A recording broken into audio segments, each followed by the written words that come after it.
The stagecoach lurched violently as another gust of wind slammed against its wooden frame, sending Helena Ramsey's head crashing against the interior wall hard enough to make her vision swim with stars.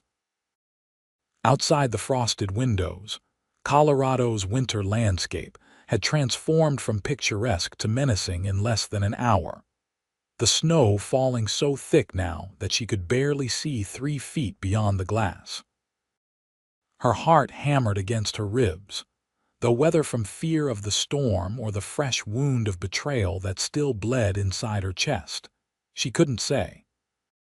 The driver's panicked shouts barely penetrated the howling wind as the coach skidded sideways, the wheels losing their grip on what had once been a road, but now resembled nothing more than a white void.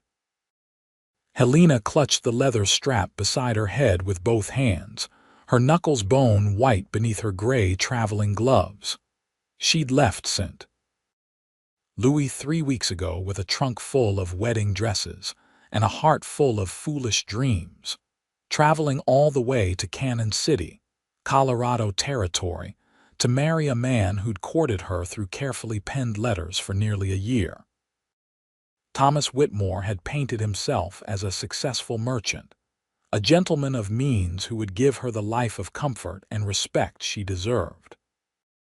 What she'd found instead, upon arriving in Cannon City just 2 days prior, was a gambling drunk with debts that stretched across 3 territories, and a wife he'd forgotten to mention who lived in Denver. The humiliation of it burned hotter than any fever, the memory of his dismissive laugh when she'd confronted him still echoing in her ears. He'd actually had the audacity to suggest she might stay on as his mistress, that his wife needn't know about their arrangement. Helena had slapped him hard enough to leave a mark, and stormed out of the shabby boarding house where he kept his rooms, her dreams shattered like glass beneath her boots. Now she was fleeing back toward civilization, or trying to, booking passage on the first stagecoach heading east out of Cannon City. The driver had warned her that a storm was brewing in the mountains, that they should wait a day or two. But Helena couldn't bear another moment in that town where everyone surely knew what a fool she'd been. Pride had always been both her greatest strength and her most damaging flaw, and it drove her now toward what might prove to be a fatal decision. The coach gave another violent lurch, and this time Helena heard the sickening crack of wood splitting. The world tilted sideways as the vehicle tipped, rolling once, twice, before slamming to a stop that knocked the breath from her lungs. For several long moments she lay still in the wreckage, snow already beginning to blow in through the shattered window above her head. Pain radiated up her left arm where she'd landed on it, and when she tried to move, glass crunched beneath her weight. "Driver," she called out, her voice hoarse and weak against the storm's roar. "Sir, are you hurt?" No answer came. Helena forced herself to move despite the pain, pushing through the broken door that now faced skyward. The wind hit her like a physical blow, stealing her breath and immediately coating her face with ice. She could barely see through the white curtain of snow, but she made out the dark shapes of the horses, one down and thrashing, the other fled or buried beneath a drift. Of the driver, she saw nothing at all. Terror clawed at her throat as the reality of her situation crashed down harder than the coach had. She was alone in a blizzard in the Colorado mountains in the middle of December, 1873, with a storm that showed no signs of letting up and night already beginning to fall. The cold bit through her wool traveling dress and coat as though they were made of paper, and her hands were already going numb despite her gloves. Helena tried to think, to force her panicked mind to work through logic instead of fear. The coach had wrecked, but they couldn't have traveled more than 10 miles from Cannon City. If she could find shelter, build a fire, survive the night, surely someone would come looking when the storm cleared. She stumbled to where her trunk had been thrown clear of the wreckage, managing to wrench it open with shaking hands. She pulled out everything she could carry, layering 2 more dresses over the one she wore, wrapping a shawl around her head and shoulders, stuffing her pockets with handkerchiefs, and whatever else might provide even an inch more protection against the cold. The dying horse's cries cut through the wind, a sound so pitiful it made her chest ache, but she had no way to help the poor creature and no time to spare. She had to find shelter. Helena forced herself to move away from the wreck, stumbling through snow that already reached her knees in places, scanning desperately for any sign of a building, a cave, anything that might shield her from the storm's fury. Time lost all meaning as she pushed forward. Her legs burned with effort, her lungs ached from breathing the frozen air, and the light was fading fast. Just when she thought she might simply lie down in the snow and let the cold take her, she spotted a dark shape through the white curtain ahead. A building. It had to be a building. Helena staggered toward it with the last of her strength, nearly sobbing with relief when her outstretched hands touched rough wooden planks. She felt along the wall until she found a door, throwing her weight against it when it initially refused to budge.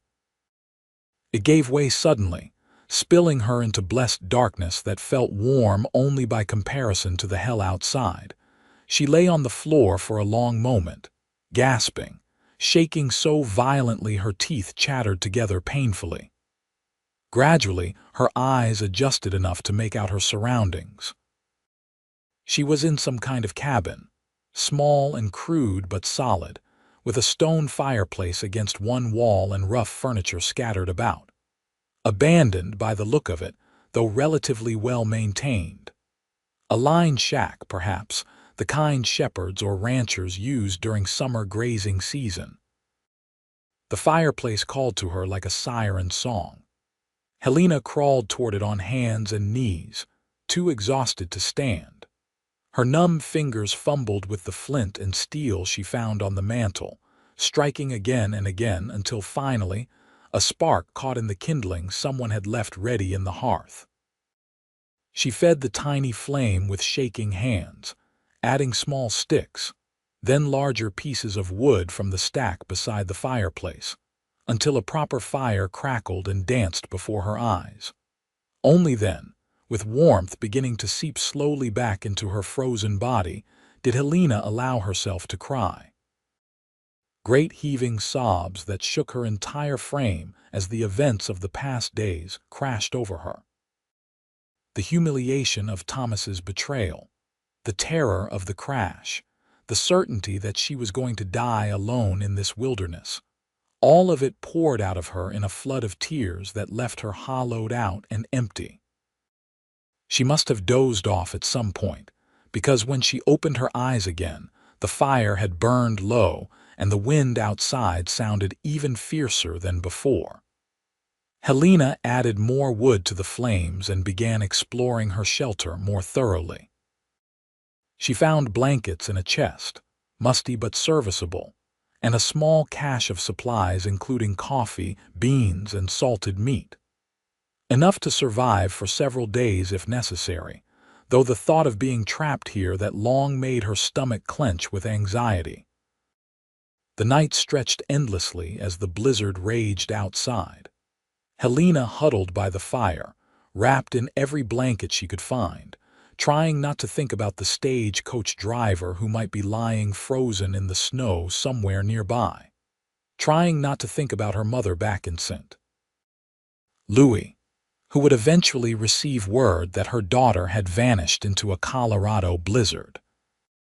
Trying not to think about how this whole disaster was her own fault for being stupid enough to trust a man she'd never met. Foolish enough to think that written words could be trusted. Naive enough to believe that love could bloom from ink and paper. She must have been more naive than she realized, because even now, even after everything, some traitorous part of her heart still yearned for what she'd thought she was traveling toward. A partner. A home. someone to share the burden of life's hardships and multiply its joys. But clearly that wasn't meant for her. Clearly she was destined to be alone, and perhaps that was for the best. At least alone, she couldn't be betrayed again. Dawn eventually broke, gray and dim through the single small window. The wind had died down somewhat, though snow still fell steadily. Helena made herself coffee from the supplies, the bitter liquid doing more to revive her spirits than she would have thought possible. She was alive. She had shelter, fire, food. She could survive this. She spent the day maintaining the fire, melting snow for water, and trying to make the cabin more comfortable. Physical activity helped keep the dark thoughts at bay, kept her from dwelling on her situation. By the time night fell again, the storm seemed to be lessening, though it was hard to be certain. The second day brought clearer skies, but temperatures so cold that Helena could see her breath even inside the cabin with the fire burning strong. She ventured outside only once, to relieve herself and gather more snow for melting. The landscape was transformed into an alien world of white, with drifts piled higher than her head in places.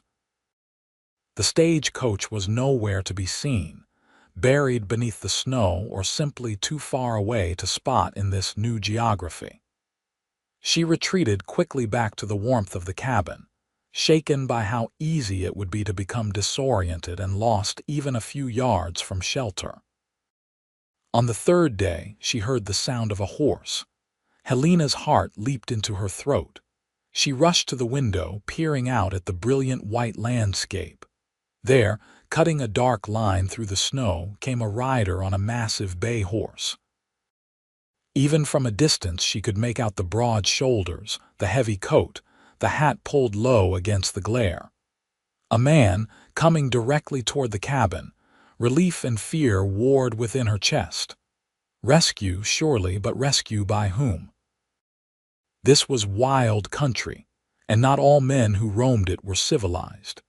She glanced around the cabin for anything that might serve as a weapon, settling on a heavy iron poker from beside the fireplace. She held it behind her back as she heard the horse draw near, heard boots crunching in the snow, heard a man's voice speaking soothingly to his mount. A knock sounded at the door, firm but not aggressive. "Hello in the cabin," called a deep voice, rough but not unkind. "Saw smoke from your chimney." "This is Owen Ortega. I run cattle in these parts. The storm stranded you." Helena's grip on the poker loosened slightly. He'd announced himself, asked permission rather than simply barging in. That suggested someone with at least basic manners. "I'm here," she called back, her voice steadier than she felt. "The stagecoach wrecked in the storm. You hurt, bruised but alive. I'm going to come in if that's all right. Cold enough out here to freeze the tail off a brass monkey." Despite everything, Helena felt her lips twitch at the crude expression. "Come in, then." The door opened, bringing a swirl of snow and bitter air, followed by a man who seemed to fill the entire cabin with his presence. He was tall, well over 6 feet, with broad shoulders that strained the seams of his heavy coat. He stomped snow from his boots just inside the door and pushed back his hat, revealing a face that was all hard planes and sharp angles, weathered by sun and wind until it resembled carved oak. His eyes, though, caught her attention and held it. They were the color of warm amber, startling against his tanned skin, and they assessed her with an intelligence that made her stand straighter. "You're lucky to be alive," he said bluntly, those amber eyes taking in her layered dresses, the blankets wrapped around her shoulders, the makeshift camp she'd established by the fire. "That storm was one of the worst I've seen in 5 years running cattle in these mountains. When did you wreck?" 3 days ago. Late afternoon, first day of the storm." Helena set the poker aside carefully, suddenly aware of how she must look. Her carefully pinned hair had fallen into a tangled mess. Her face was probably smudged with soot from the fire, and she was wearing at least 3 dresses simultaneously. The driver, I don't know what happened to him. He didn't answer when I called after the crash. Something flickered in those amber eyes. Sympathy, perhaps, or understanding. I'll look for him when the weather permits, but after 3 days in that cold, there's not much hope. You were smart to find shelter when you did. Most city folk would have tried to keep moving, and they'd be frozen solid by now. The blunt assessment of her near death should have frightened her, but instead, Helena found it almost comforting. No platitudes, no false reassurance, just honest truth. I was traveling from Cannon City, she said, not quite sure why she felt compelled to explain. Back toward the railroad. Long way from anywhere out here. He shrugged out of his coat, revealing a worn work shirt and leather vest beneath. He was younger than she'd first thought, probably no more than 26 or 27, though the weather-beaten quality of his face made it hard to be certain. What brought you to Cannon City in the first place? Not exactly a destination most ladies choose for tourism. Helena felt heat creep into her cheeks that had nothing to do with the fire. I came to meet someone. It didn't work out as planned. Those shrewd eyes studied her for a long moment, and she had the uncomfortable sensation that he could read the whole humiliating story written across her face. But all he said was, his loss then. You got supplies here to last a few more days, but the snow's going to make travel difficult for at least a week. I can take you back to my ranch if you're willing. It's about 8 miles northwest. Not luxurious, but it's warm and dry, and my cook makes decent food. The offer hung in the air between them. Everything Helena had been taught about propriety screamed that she should refuse, that going to a strange man's ranch unchaperoned was courting scandal at best and danger at worst. But propriety had led her to trust Thomas's letters, had led her to travel hundreds of miles to marry a lying scoundrel, had nearly led her to die in a blizzard. Perhaps it was time to stop listening to propriety and start trusting her instincts instead. And her instincts, looking at Owen Ortega's weathered face and honest eyes, said he was a man who meant what he said. A man who had knocked before entering, who had introduced himself properly, who spoke to her like a person rather than a prize or a problem. I would be grateful, she said finally. My name is Helena Ramsey. I'm from St. Louis originally. Pleased to make your acquaintance, Miss Ramsey. He touched the brim of his hat in a gesture that was somehow both casual and respectful. We should get moving while we have good daylight. You have anything you need to bring with you? Helena glanced around the cabin at the few possessions she'd salvaged from the wreck. There's a trunk, buried somewhere near where the coach went off the road. Everything I own is in it. We'll come back for it once the trails are clearer. For now, just bring what you need for a few days. She gathered the few items that seemed essential, including the blankets that had kept her alive through the worst of the storm. Owen watched her preparations with patient silence, then helped her bundle everything into a manageable pack. When they stepped outside, Helena gasped at the brutal cold that hit her like a fist. Owen steadied her with a hand on her elbow. You can ride with me, he said, gesturing to the massive bay horse that stood waiting with the patience of a creature accustomed to harsh weather. Goliath here can carry us both without breaking a sweat. Just hold on tight. He mounted first, then reached down to pull Helena up behind him with an ease that suggested considerable strength. She settled awkwardly onto the horse's broad back, uncertain where to put her hands until Owen took them and wrapped them around his waist. Hold on, he said again. 8 miles is a fair distance, and I don't want you falling off and freezing to death after you survived that storm. The warmth of his body through the heavy coat shocked her, as did the solid feel of him, all muscle and bone with no softness anywhere. Helena had never been this close to a man before, had never wrapped her arms around anyone except her parents in childhood embraces.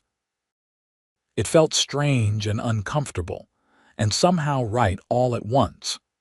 They moved through the transformed landscape at a steady pace, Goliath picking his way carefully through the snow with the sure-footedness of a mountain goat. Owen said little as they traveled, all his attention focused on finding the safest path. Helena watched the wilderness roll past, vast and white and beautiful in its deadly way. She'd grown up in St. Louis, where buildings crowded together and people numbered in the thousands. This emptiness should have terrified her, but instead she felt something almost like peace settling over her heart. The ranch, when they finally reached it, was far more substantial than Helena had expected. A large main house built of stone and timber stood at the center, with several outbuildings scattered around it, all nestled in a valley that provided some shelter from the wind. Smoke rose from the chimney, and light glowed warm in the windows as the sun began its descent toward the horizon. Owen helped her down from the horse with the same easy strength he'd shown helping her up. Her legs nearly buckled after the long ride, and he steadied her again with those large, calloused hands. "Come on inside and get warm," he said. "I'll tend to Goliath and then introduce you to Maria. She keeps house for me, and she'll get you settled." The interior of the house was simple but comfortable, with solid furniture and woven rugs scattered across the wood floors. A fire blazed in a massive stone fireplace, and delicious smells wafted from what must be the kitchen. A small, round woman with gray, streaked dark hair and a face creased with smile lines emerged from that direction, wiping her hands on her apron. "Owen, thank the saints you're back safe. I was beginning to worry." She stopped short when she saw Helena, her dark eyes going wide. "And who is this?" "Stagecoach wreck survivor. Miss Helena Ramsey. This is Maria Gonzalez. She's been keeping this place running since before I bought it." Owen began removing his coat and gear. "Miss Ramsey will be staying with us until the trail's clear enough for her to continue her journey. Can you set her up in the guest room?" Maria's face transformed with sympathy and concern. Of course. You poor thing, you look half frozen. Come with me, dear. We'll get you into dry clothes and feed you properly. Owen, go tend your horse and clean yourself up. Dinner will be ready in an hour." Before Helena quite knew what was happening, she was being swept down a hallway and into a small but comfortable bedroom with a real bed piled high with quilts. Maria bustled about, building up the fire in the small fireplace, bringing fresh water for washing, chattering in a mix of English and Spanish that was somehow soothing rather than overwhelming. "I have some dresses that might fit you," Maria said, eyeing Helena with an assessing gaze. "My daughter's things. She lives in Denver now with her husband, but she left some clothes behind. You're about her size, I think. Taller, but we can let down the hems." "I don't want to impose," Helena began, but Maria waved her protests away. "Nonsense. What else are clothes for if not to keep people warm? You wash up and I'll bring you something to wear. Then we'll feed you properly. You're too thin. That's the trouble with you city ladies, never eating enough." Left alone, Helena sank onto the edge of the bed, suddenly overwhelmed by everything that had happened. A week ago she'd been so certain of her future, so confident that she was traveling toward happiness. Now she was stranded in the Colorado wilderness, dependent on the kindness of strangers, with no idea what would happen next. The grief she'd been holding back since discovering Thomas's betrayal welled up again, but this time it felt different. Less sharp, perhaps. Still painful, but no longer quite so devastating. She'd survived a blizzard. She'd kept herself alive through 3 days alone in a cabin. She'd made the choice to trust Owen Ortega's offer of help. Maybe, just maybe, she was stronger than she'd given herself credit for. Maria returned with an armful of clothes and helped Helena out of her layered, travel-stained dresses and into a simple blue wool dress that fit reasonably well. She pinned up Helena's hair in a neat bun and stood back to survey her work. "Much better. You're a beautiful girl, Miss Ramsey. Those blue eyes of yours are quite striking. Now come, let's get some food into you." The dining room was warm and welcoming, with a long wooden table that could easily seat a dozen people. Owen was already there, cleaned up and changed into fresh clothes, his dark hair still damp from washing. He stood when Helena entered, another mark of manners that surprised her given how rough his speech could be. Maria served a hearty dinner of beef stew, fresh bread, and strong coffee. Helena discovered she was ravenous, having eaten nothing but coffee and a few bites of salted meat for the past 3 days. She tried to eat slowly, to maintain some semblance of ladylike behavior, but the food was too good and her hunger too fierce. "Don't hold back on my account," Owen said, a hint of amusement in his voice. "After what you've been through, you've earned the right to eat your fill." "Tell me about the ranch," Helena said, partly to change the subject and partly because she was genuinely curious. "How long have you been out here?" "I bought this place 5 years ago when I was 21. Saved every penny I earned working other men's cattle from the time I was 14. Started with 100 head and built up from there. Now I run about 500 cattle and 20 horses across 1,000 acres." He spoke matter-of-factly, without pride or boasting, simply stating facts. "It's hard work, and some years the weather or the market nearly breaks me, but it's mine. Nobody can take it from me." There was something in the way he said that last part that suggested he knew what it meant to have things taken from him. Helena found herself wanting to know more, to understand the story behind those amber eyes. "You run the place alone?" "I have 3 hands who work for me year-round, and I take on more during spring branding and fall roundup. They're all snowed in at their own places right now, won't be able to make it back here until the weather clears. Good men, loyal, hard workers." He paused, studying her over the rim of his coffee cup. "What about you, Miss Ramsey? What's waiting for you back in St. Louis?" The question hit harder than she expected. What was waiting for her? Her mother, certainly, who had been resigned but not pleased about Helena's plan to marry a Western man. A few friends who had been equally dubious. But no career, no purpose, no real life to speak of. She was 23 years old, educated enough to be considered cultured but trained for nothing except being a wife and mother. Roles that now seemed impossibly far out of reach. "My mother," she said finally. "Some friends, nothing terribly exciting, but you're going back anyway." "Where else would I go?" Owen's expression was unreadable. "Lots of places in this world. No law says you have to go back to where you started just because something didn't work out the way you planned." The words settled into Helena's chest like seeds planted in fertile soil. She'd been so focused on returning to St. Louis, on retreating to the familiar after her humiliation, that she hadn't considered alternatives. What if she didn't go back? What if she stayed out here in this wild, beautiful country? But doing what? She had no skills, no money, no prospects. As if reading her thoughts, Owen added, "Maria could use help around here if you were interested in staying on for a while. She's not getting any younger, and managing a house this size is a lot of work for one person. Pay wouldn't be much, but room and board would be covered, and you'd have time to figure out what you want to do next." Helena stared at him, uncertain whether to be insulted or grateful. Was he offering charity? Pity for the poor city woman who'd been made a fool?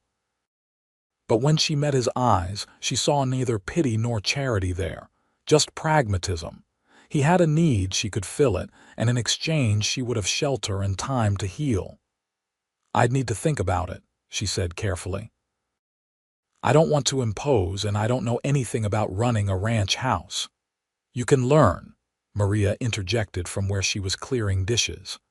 "I could teach you everything you need to know, and the company would be nice. Gets lonely out here sometimes with just Owen and the hands. Having another woman around would be pleasant." "Let's see how the next few days go," Owen said, his tone suggesting the matter was settled for now. "No need to make any decisions tonight. You've been through hell and back. Rest, recover, and we'll talk about the future when you're ready." The conversation moved to safer topics after that, and by the time Helena excused herself to bed, she felt more at ease than she had since arriving in Colorado territory. The guest room was warm and comfortable, the bed softer than anything she'd slept on in weeks. She should have fallen asleep immediately, exhausted as she was, but instead she lay awake staring at the ceiling, Owen's words echoing in her mind. "No law says you have to go back to where you started just because something didn't work out the way you planned." What if she didn't go back? What if she stayed here, in this place where nobody knew about her humiliation, where she could be anyone she wanted to be? The idea was both terrifying and exhilarating. She'd come west looking for a new life, for a fresh start. Just because it hadn't worked out the way she'd imagined, didn't mean she had to abandon the dream entirely. The next morning dawned clear and cold, the sunlight bouncing off the snow so bright it hurt to look at. Helena woke to the smell of coffee and bacon, and when she ventured into the kitchen, she found Maria already hard at work preparing breakfast. The older woman put her to work immediately, teaching her how to make proper biscuits and where everything was stored. It felt good to be useful, to have her hands busy with practical tasks. Owen came in from the barn stamping snow from his boots, his cheeks ruddy from the cold. "Morning," he said, accepting the coffee Maria poured for him. "Snow's starting to settle and compact. Should be able to get out to look for that stage driver in a day or two, and we'll search for your trunk while we're at it." "Thank you," Helena said. "I know it's a lot of trouble. It's the right thing to do." He said it simply, as though doing the right thing was always the obvious choice. "Besides, I could use your help with something today, if you're up for it. I've got a mare who's about to foal and she's nervous around men. Sometimes having a woman's voice helps calm them down." Helena had never been around horses much, certainly never around one giving birth, but she found herself agreeing. Anything was better than sitting idle, dwelling on things she couldn't change. After breakfast, Owen led her to the barn, a large structure that smelled of hay and leather and animal warmth. The pregnant mare was in a large stall at the back, a beautiful chestnut with a white blaze down her face. "Her name's Dulcinea," Owen said, his voice dropping to a soothing murmur as they approached. "This is her first foal. She's scared, but she's strong. Aren't you, girl?" The mare's ears swiveled toward him and she nickered softly. Owen moved into the stall with the ease of long practice, running his hands over the mare's swollen sides, checking her with gentle efficiency. Helena watched from the stall door, fascinated by the way his entire demeanor changed around the animals. All the rough edges softened, his movements became almost graceful, and his voice took on a quality that could only be described as tender. "Come here," he said, gesturing to Helena. "Let her smell you so she knows you're a friend." Helena stepped carefully into the stall, her heart beating faster. The mare was huge up close, all muscle and power, but when those large brown eyes turned to her, Helena saw intelligence and fear in equal measure. She held out her hand slowly, letting Dulcinea sniff her fingers, then carefully stroked the soft nose. The mare wafted against her palm warm breath that smelled of hay. "That's good," Owen said approvingly. "She likes you. Just talk to her, keep your voice calm and steady. I need to check her progress." For the next hour, Helena stood by Dulcinea's head, stroking her neck and murmuring nonsense in what she hoped was a soothing tone while Owen worked. She talked about St. Louis, about her mother's garden, about anything and everything that came to mind. And somehow, in talking to the horse, she found herself talking about Thomas. "I thought I loved him," she heard herself saying. "Or at least, I loved the idea of him. The man in the letters was kind and thoughtful and said all the right things. But he wasn't real. He was just words on paper, and I fell in love with a fantasy." She paused, swallowing hard. "My mother said I was being foolish, that I shouldn't trust a man I'd never met. I should have listened to her. But I was so desperate to escape, to have an adventure, to be something more than just another unmarried daughter becoming a burden on her family." "You're not a burden," Owen said quietly, not looking up from his work. "And wanting adventure doesn't make you foolish. Just means you're brave enough to take risks. Not everyone is." The words were simple, but they hit Helena like a physical blow. Brave, he'd called her brave, not foolish, not stupid, not naive. Brave. When had anyone ever described her that way? "I don't feel very brave," she admitted. "I feel like I made a terrible mistake and nearly died because of it." "You survived a stagecoach wreck and a 3-day blizzard. You kept your head, found shelter, kept yourself alive when most people would have panicked and died. That's brave in my book." Now he did look up, those amber eyes meeting hers with an intensity that made her breath catch. "And as for the man who lied to you, that's on him, not you. Don't let his dishonesty make you doubt your own worth." Helena felt tears prick at her eyes, but they weren't tears of grief or shame. They were tears of something else, something she couldn't quite name. Relief, perhaps, or gratitude. Someone believed in her. Someone saw value in her beyond what she could bring to a marriage or how well she could manage a household. Dulcinea chose that moment to shift restlessly, her labor progressing. Owen's attention immediately focused back on the mare, and Helena redoubled her efforts to keep the horse calm. Over the next 2 hours, she watched in awe as Owen helped bring new life into the world. He worked with sure, steady hands, guiding the foal when necessary but mostly letting nature take its course. When the spindly-legged colt finally slithered into the straw, wet and impossibly fragile, Helena felt her heart expand with wonder. "It's a miracle," she breathed, watching as Dulcinea turned to nose at her baby, beginning the instinctive process of cleaning and bonding. "It's life," Owen corrected, but there was a smile in his voice. "Happens every spring on a ranch, never gets old, though. There's something about watching a new creature take its first breath that reminds you what matters." He cleaned up efficiently while mother and baby got acquainted, then led Helena out of the stall to give them privacy. In the main area of the barn, with sunlight streaming through the cracks in the walls and dust motes dancing in the beams, he turned to her with that same intense look. "You did good in there," he said. "Real good. You didn't panic, didn't get in the way, and you kept Dulcinea calm when she needed it. That's not something everyone can do." "I just talked to her," Helena protested, uncomfortable with the praise even as part of her glowed with it. "Sometimes talking is exactly what's needed." He paused as if weighing his next words. "I meant what I said last night. If you want to stay on here for a while, the offer stands. No pressure, no expectations. Just honest work for honest pay and time to figure out what you want from life." Helena looked at him standing there in the barn, this rough cowboy who'd saved her life, and treated her with more respect than the supposedly cultured gentleman she'd traveled across half the country to marry. She thought about going back to St. Louis, to the pitying looks and whispered gossip that would surely follow her. She thought about staying here in this wild, beautiful place, learning to be someone new. "I'd like to stay," she said, the words feeling both terrifying and absolutely right. At least for a while.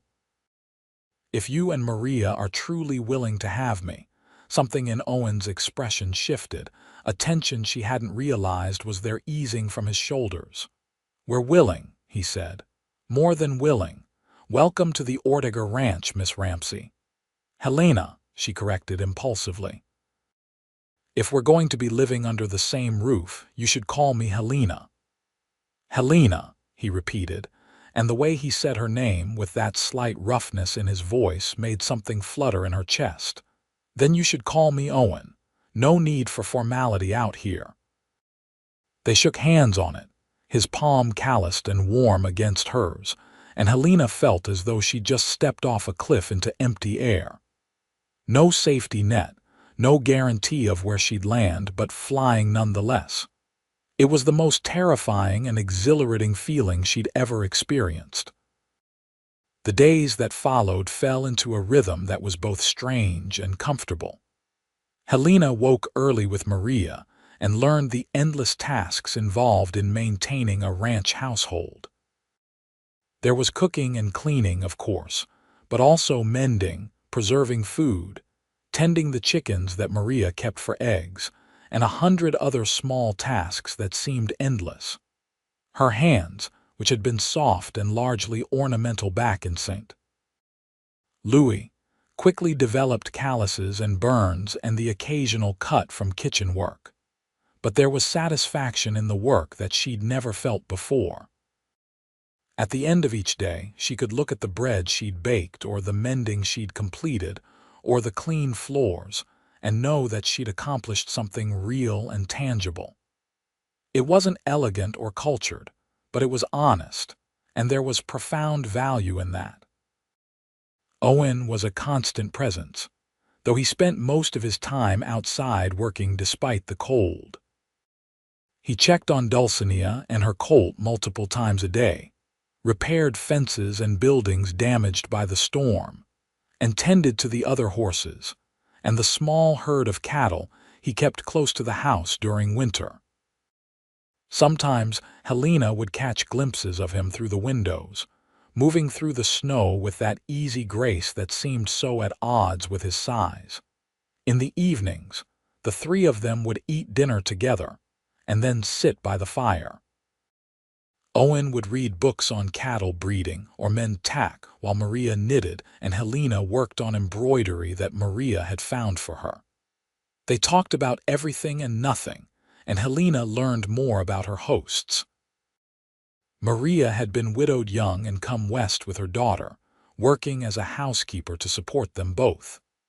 Owen's parents had died of cholera when he was 12, leaving him orphaned and alone. He'd worked his way up from nothing through sheer determination and back-breaking labor. "Never wanted to work for another man my whole life," he said one evening, his hands busy repairing a bridle. "Knew if I was going to break my back, it should be for something that belonged to me. Took years of saving every penny, eating nothing but beans and stale bread, sleeping in barns and lined shacks. But when I finally had enough to buy this place, even though it was run down and neglected, it was the best day of my life. Do you ever get lonely?" Helena asked, then immediately regretted the personal question, but Owen didn't seem offended. "Sometimes," he admitted, "but I'd rather be lonely and free than trapped in a life that doesn't fit me. Some folks are made for cities and society and all that comes with it. I'm not one of them. Out here, I can breathe." Helena understood that feeling more than she would have a month ago. There was something about the vast emptiness of the land that was paradoxically freeing. No one watching to see if she made mistakes. No social rules dictating every move. No pressure to be anyone except exactly who she was. 2 weeks after her arrival, the weather cleared enough for Owen to take her out to search for her trunk. They rode double on Goliath again, and Helena found herself much more comfortable pressed against Owen's back this time. He'd become familiar somehow, his presence solid and reassuring rather than threatening. They found the stagecoach half buried in a drift, its wood already beginning to splinter from the freeze-thaw cycle. Helena's trunk was nearby, and Owen dug it out with impressive efficiency. Of the driver, they found no sign, though they searched the area thoroughly. Owen's expression was grim as they finally gave up.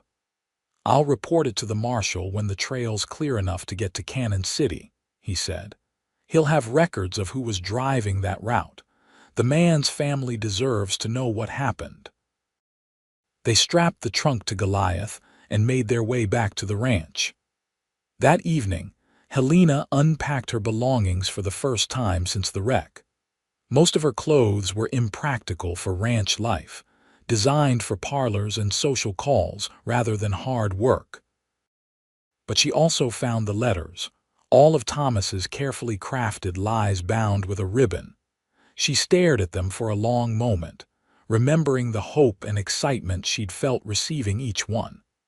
Then, without ceremony, she walked to the fireplace and fed them to the flames.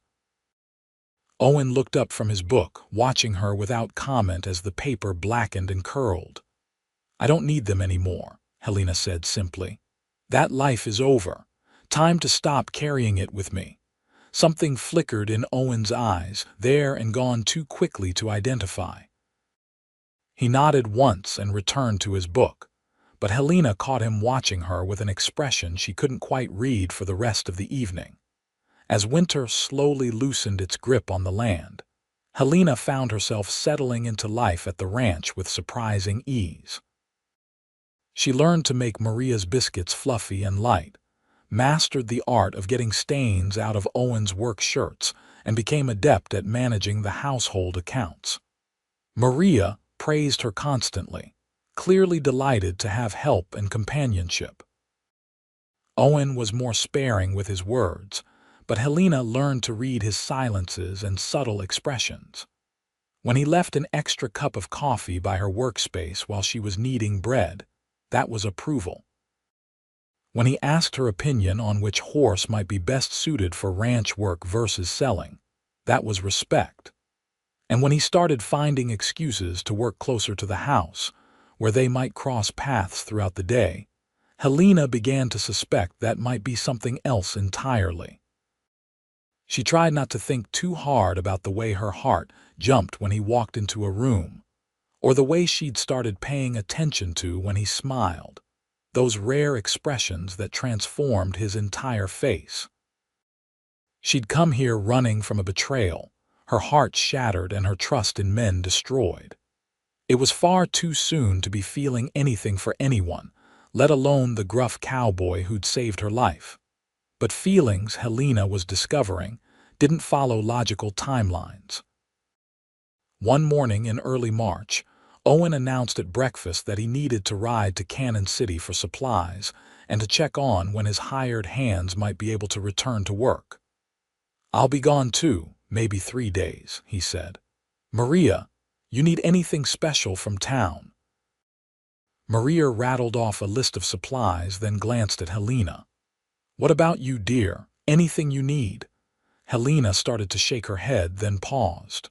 "Actually, I'd like to go with you, if that's all right," she added quickly, looking at Owen. "I should check if there's been any word from my mother, and I need to send her a letter letting her know I'm alive. She's probably worried sick." Owen's expression was unreadable. It's a hard ride and Cannon City isn't much of a town. But if